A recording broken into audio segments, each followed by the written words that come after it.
নমস্কার বন্ধুরা, আরবিপি চ্যানেলে আপনাদের সকলকে জানাই স্বাগতম। চলে এসেছি বধূ আর নতুন একটি আপডেটস নিয়ে। আজকের পর্বে শুরুতেই আপনারা দেখতে পাবেন রানা রায় চৌধুরী অভিতাজকে বলছে, ভাবে মেয়েটাকে দেখা গেছে, ওই মেয়েটার তো কোনো অস্তিত্বই থাকবে না, দেহটা পুড়ে ছাই খাই হয়ে গেছে। এরপর অভিতাজ বলে, আঙ্কেল সেটা আপনি কি করে জানলেন? তখন রানা রায় চৌধুরী বলেন, আসলে আমি টিভিতে দেখলাম না, ওই নিউজে যে দেখলাম তাই বললাম আর কি। সে ওর দেহটাও তো সৎকারের জন্য পাঠাতে হবে, তাই না? আচ্ছা তুমি এক কাজ করো, আমার তো কোনো কাজ নেই, আমি না হয় ওদের বাড়িতে নিয়ে যাব। তখন অবিতাজ বলে, না আঙ্কেল, আমরা ফোর্স পাঠিয়ে দিয়েছি, পৌঁছে দিয়েছে। এরপর রানারায় চৌধুরী বলে, যাক বাবা, নিশ্চিন্ত হয়েছি। এরপর রানারায় চৌধুরী মনে মনে এটাই বলতে লাগে, তার মানে ঝুমুর হোক বা পেখম, দুটোই শেষ হয়ে গেছে। ঝুমুর আর পেখমের খেলাটাও শেষ। এই খেলাটা শেষ হওয়াতেই আজকে তো একটা পার্টি করতেই হবে।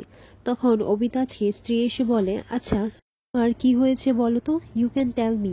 যবে থেকে ঝুমিরের ঘটনাটা হয়েছে তবে থেকে তুমি ওই লাশ পাওয়ার পর থেকে কেমন একটা গুমড়ে আছো। অবিতাজ বলে, এইসব কিছু নয় ম্যাডাম, কাজের একটু প্রেশার আছে তাই আর কি, আমি ফিজিক্যালি মেন্টালি পুরোপুরি ঠিক আছি। এরপর স্ত্রী বলে, আচ্ছা কালকে কিন্তু আমাদের বাড়িতে সত্যনারায়ণের পুজো আছে, মম বলেছে কিন্তু যেতে, তোমার মনে আছে? দিকে দেখা যায় আবির ঝুমুরকে বলে, আচ্ছা ঝুমুর, আপনার মৃত্যুর খবরটা আপনার বাড়িতে পাঠানো হয়ে গেছে। তখন ঝুমুর বলে, তার মানে অবশেষে আমার বাবা এটা শুনেই খুশি হবে যে যাক, ঝুমুরটা এতদিনে গিয়ে মরেছে। ওর আবির বলে, এটা শুনে আপনার খারাপ লাগলো? সরি, আমি আপনাকে হার্ট করতে চাইনি। তখন ঝুমুর বলে, না না, আমি তো নিজের সাথেই মজা করছিলাম। আর এইসব আপনি কি এনেছেন দাদাবাবু? তখন আবির বলে, এই সব কিছু জিনিসপত্র আমি নিচে থেকে কিনে এনেছি, আপনাকে নিয়ে গেলে তো অসুবিধে হতো, তাই আমি নিজেই কিনে নিয়েছি, একটু দেখে নেবেন, আপনাকে আবারও পেখমের মতো সাজতে হবে। দিকে দেখা যায় রানা রায় চৌধুরী তার সিক্রেট লকারটা খুলে কিছু কাগজপত্র দেখছিল। আর এমন সময় দেখা যায় অবিতাজ দরজার বাইরে থেকে সবটা দেখছিল। অবিতাজ এই দৃশ্য দেখে এটাই বলছিল, নিচে পেন্টিংটা নামিয়ে আঙ্কেল দেওয়ালের দিকে তাকিয়ে কি করছেন আর কি কাজ করছেন? তার মানে ওই সিক্রেট লকারটা সত্যিই আছে। আবির ঠিক কথাই বলছিল। এরপর হঠাৎ করেই রানার মনে হয় যে পিছে কেউ একজন আছে। তখন পিছে ফিরতে দেখা যায় যে সেখানে কেউই নেই। থেকে দেখা যায় আবির ঝুমুরকে বলে, দেখুন, আপনার যদি এখানে আপত্তি থাকে তাহলে আপনি জোর গলায় আমাকে না করতে পারেন, তার পুরো স্বাধীনতা আছে। এরপর ঝুমুর বলে, দাদাবাবু আপনি বারবার একই কথা কেন বলছেন বলুন তো, আপনি তো আমাকে জোর করেননি। এরপর আবির বলে, অনুরোধ তো করছি। তখন ঝুমুর বলে, আপনি যদি আমাকে সেই জায়গা থেকে না বাঁচাতেন তাহলে আমি যে কোন নরকে গিয়ে পড়তাম সেটা আমি নিজেও জানি না। আপনি আমার জীবনটা বাঁচিয়েছেন, এক নতুন জীবন দিয়েছেন, আর এটার জন্য আমি আপনার কাছে চিরঋণী থাকব। এরপর আবির বলে, তবুও ঝুমুর, আমার কেন জানি না মনে হয় যে আপনি এটাই ভাববেন যে আমি আমার বউয়ের প্রতিশোধ নেওয়ার জন্য আপনার ব্যবহার করছি। তখন ঝুমুর বলে, আমি নিজে থেকেই আপনাকে সাহায্য করতে চাই দাদাবাবু।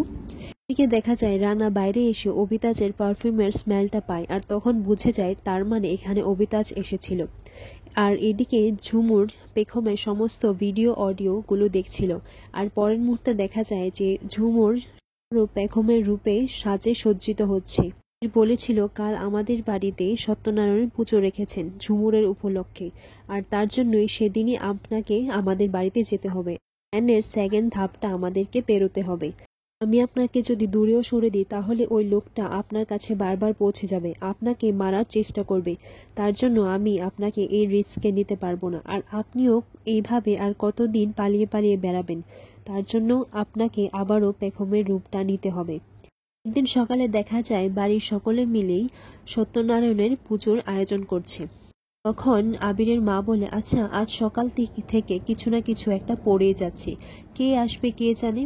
তখনই দেখা যায় সেখানে রানা রায় চৌধুরী, স্ত্রী আর অভিতাজ তাদের বাড়িতে চলে আসে।